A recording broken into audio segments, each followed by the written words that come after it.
waktu di pelantikan, deklarasi pelantikan PWILS di Cirebon, di Buntet, itu saya ceramah. Saya bilang tugas kita sudah berdiri PWILS, PWI ya. Maka oleh sebab itu, marilah semua kita bersatu untuk mendatangi pondok-pondok pesantren dan berdiskusi dengan kiai manapun untuk menjelaskan bahwa nasabah Alawi itu palsu. Itu waktu itu. Ternyata mereka itu tidak suka dengan cara saya. Siapa yang tidak suka, itulah Imaduddin. Kenapa? Karena dengan cara saya gerilya ke pesantren-pesantren kiai-kiai itu justru bahkan merontokkan tesisnya Imad. Mereka sudah tahu.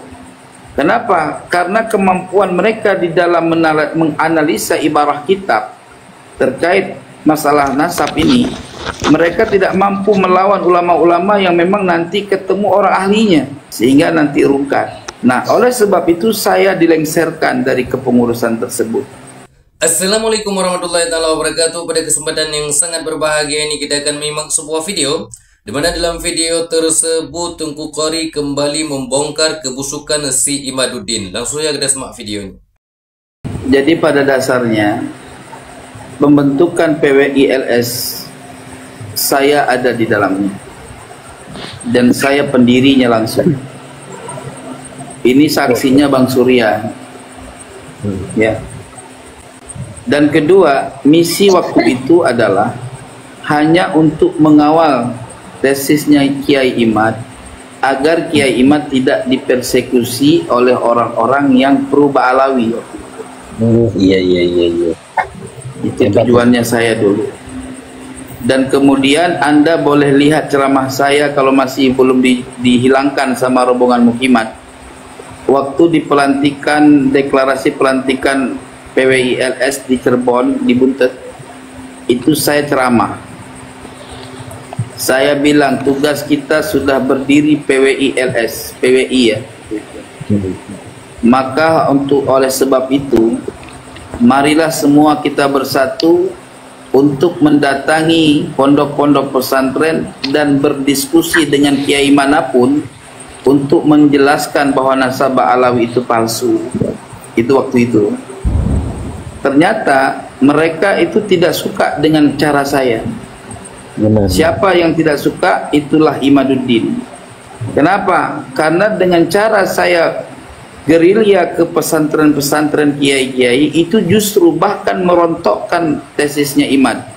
Mereka sudah tahu. Kenapa? Karena kemampuan mereka di dalam menganalisa ibarah kitab terkait masalah nasab ini, mereka tidak mampu melawan ulama-ulama yang memang nanti ketemu orang ahlinya sehingga nanti rungkat. Nah, oleh sebab itu saya dilengsarkan dari kepengurusan tersebut. Padahal saya adalah pendirinya. Jelas? Jelas. Nah, ini perjalanan awal kedustaan mereka. Dan saya sempat pernah mengomentari hal itu. Maka perlu diketahui, metodologi Imadiyah di dalam menyebarkan fitnahnya, dia hanya memakai 4 rukun di dalam penyebaran fitnahnya. 4 saja yang harus kalian pelajari dan kalian simak di media. Maaf Tengku, berarti ini yang di Bandar Lampung, termasuk di Lampung Tengku ya? Kayak Ustadz Suparman Abdul Karim itu berarti fitnah ya tuh ya? Sama. Iya. Ya termasuk itu kelompoknya ya mamang-mamang saya ya, yang kata Tengku itu apa tuh? PWI ya, PWI. PWI. Jadi Lampung Tengku. Itu Suparman, saya udah pernah ketemu sama dia. Dan saya pernah podcast sama dia dulu waktu saya pulang dari Aceh.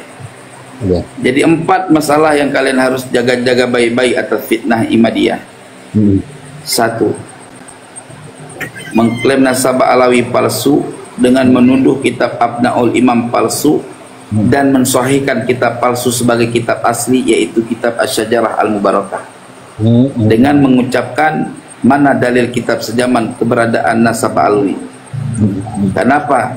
Karena dia sudah menuduh kitab Abnaul Imam palsu abad ke-5 dengan menghadirkan kitab Sejarah Mubarakah abad ke-6, sehingga di dalam kitab abad ke-6 itu yang disebut kitab Asy-Syajarah Al-Mubarakah hanya memverifikasi 3 nama daripada anaknya Ahmad bin Isa, Muhammad, Ali dan Husain.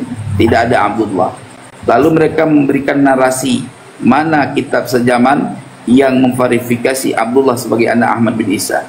Padahal kitab Asy-Syajarah Al-Mubarakah itu kitab palsu, bukan karya Imam Fakhruddin Ar-Razi. 1.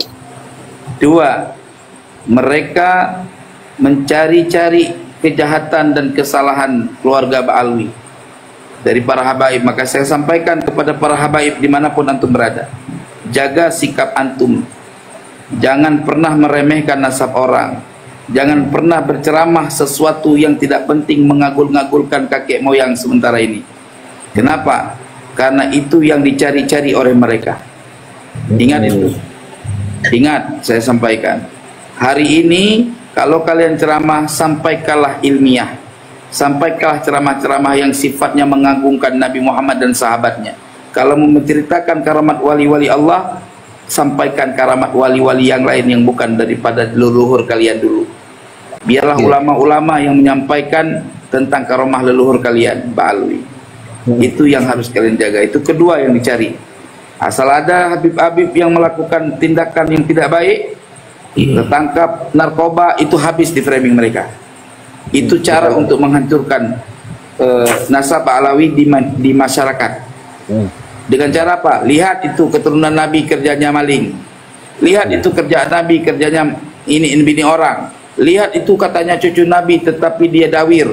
Macam-macam. Itu hati-hati. Lihat itu cucunya Nabi, mereka berdusta mengatakan karomah-karomah. Ah, lihat itu program kedua. Yang ketiga, Yang ketiga, mereka membuat sebuah framing makam palsu.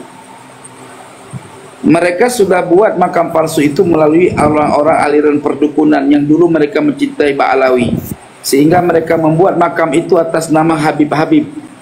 Kemudian mereka sudah masuk ke dalam golongan Ba'alawi, golongan Mukimat, lalu mereka menunjukkan itu kita makam-makam yang kita Ba'alawikan, ya. Namun itu marilah kita tuduh sebagai Ba'alawi yang buat.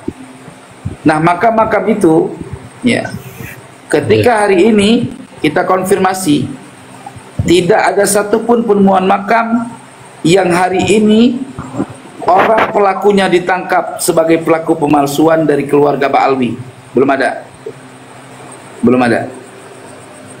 Jelas? Jelas ya. Hati-hati. Yang Berarti keempat, Ustaz Kori. Ya, yang keempat, Lanjut.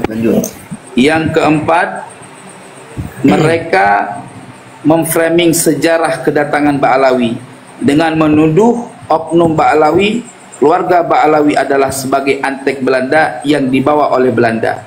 Nah, ini yang mereka buat untuk membakar hati kaum muslimin agar kaum muslimin membenci kalangan Ba'alawi. Itu yang hati-hati yang harus kalian pahami dari apa yang saya sampaikan. Hal itu saya sebutkan karena itu pernah terjadi rapat di Buntet.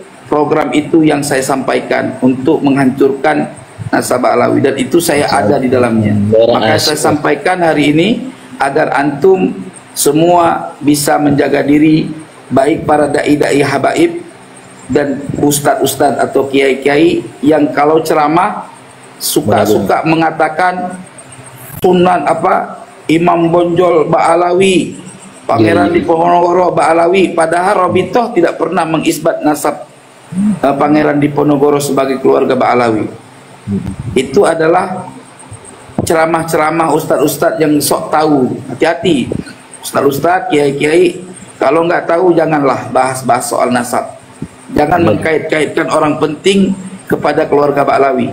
Ini akan dijadikan senjata oleh Mukimat untuk menghancurkan keluarga Ba'alawi di mata masyarakat. Jelas tidak? Jelas. Empat itu yang harus kalian pertimbangkan. Ustaz Kori. Ini Ustadz berarti termasuk ini ya, Ustadz Suparman itu memang mencari fitnah ya di Bandar Lampung sini ya, termasuk ya. Iya. Karena terus menjejek ataupun memperjuangkan Ki Imad ya, ke Iya. pelosok-pelosok daerah Sumatera, terutama Lampung Timur, Lampung Barat, Lampung Tengah ya. Maka kalian orang-orang yang punya potensi di Bandar Lampung, di Lampung dan sekitarnya, segera bikin acara diskusi seminar, undang saya untuk membuat tandingan. Kalau tidak kalian akan hancur. Siap. Pengen saya kayak gitu. Dan Cuman perlu diketahui lagi, Tengku, gimana? cuman gak mau aja tuh kini Ustadz itunya tuh Suparman tuh yang ada nggak di perlu dia, nggak apa-apa. Kita bikin narasi sendiri. Ya, kita bikin acara sendiri, narasi sendiri untuk mengkanter pengaruh-pengaruh dia di Lampung sana. Ini Iya. pengaruh Lampung udah masuk ke Palembang. Hati-hati, pengaruh Lampung udah mulai masuk sedikit di wilayah Palembang. Iya benar. Oke. Yang terakhir saya sampaikan, kenapa Fuad Pleret si botak itu berani mengatakan Al Habib Idrus bin Salim Al Jufri sis Al Jufri atau guru tua dengan kata-kata monyet ya. Kenapa? Karena itulah pengaruh mereka. Mereka sudah masuk pada itikat, ideologi dan keyakinan bahwa semua klan Balawi adalah antek Belanda. Itu yang harus kalian tahu. Nah, sahabatku yang dimuliakan oleh Allah Subhanahu wa taala, mungkin cukup sekian videonya. Semoga bermanfaat dan berkah. Assalamualaikum warahmatullahi wabarakatuh.